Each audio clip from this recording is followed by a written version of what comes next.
சண்முக பாண்டியன் நடிப்பில் கொம்பு சிவி என்ற திரைப்படத்தோட டப்பிங் வேலைலாம் நடைபெறுது.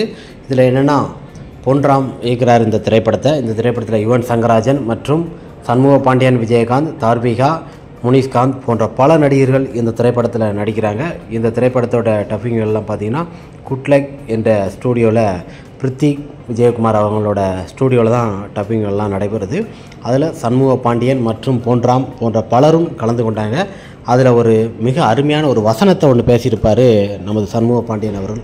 1,01,000 ரூபா என்கிற அந்த வாசகம் மிக அருமையாக கேப்டன் விஜயகாந்த் அவர்கள் அந்த ரமணாவில் சொல்கிறது போல ஒவ்வொரு வசனமும் மிக அருமையாக இருக்கும் அளவுக்கு வேலையெல்லாம் சிறப்பாக நடைபெற்று கொண்டிருக்கிறது. படைத்தலைவன் திரைப்படம் வருகிறது. இந்த திரைப்படம் பார்த்திங்கன்னா கூடிய விரைவில் பார்த்திங்கன்னா 1 மாதம் 2 மாதத்தில் எந்த திரைப்படத்தையும் திரையில் விடுவாங்க. மிக அருமையான பூஜை போட்டு இன்று டப்பிங் வேலை எல்லாமே நடைபெற்று இருக்கிறது.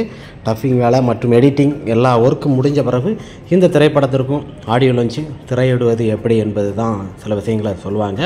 மிக விறுவிறுப்பாக இந்த திரைப்படத்தோட படப்பிடிப்பு எல்லாம் முடிஞ்சிருச்சு. இப்போ எல்லா ஆட்சியிலும் வச்சு டப்பிங் என்னென்ன பண்ணணுமோ டப்பிங் எல்லாம் பண்ணிக்கிட்டு இருக்கிறாங்க. படம் திரைக்கு வரும்போது பட்டையை கிளப்புற அளவுக்கு கிராமத்து நாயனாக இந்த திரைப்படத்தில் நடிச்சிருக்கிறாரு. பொன்ராம் பல வெற்றி படங்களையும் கொடுத்திருக்கிறாரு. இந்த கொம்பு சிவி திரைப்படமும் மிகப்பெரிய ஒரு வெற்றி திரைப்படமாக அமையும். சண்முக பாண்டியன் அவர்களோட கொம்பு சிவி திரைப்படத்தோட டப்பிங் வேலை இன்று நடைபெற்றது. மிக அருமையாக பூஜையுடன் இன்று வேலை நடைபெறுகிறது. படைத்தலைவனுக்கு அடுத்து இந்த படமும் இன்னும் 2 மாதங்களில் திரையிடப்படும் என்று தகவல் வெளியாகிறது.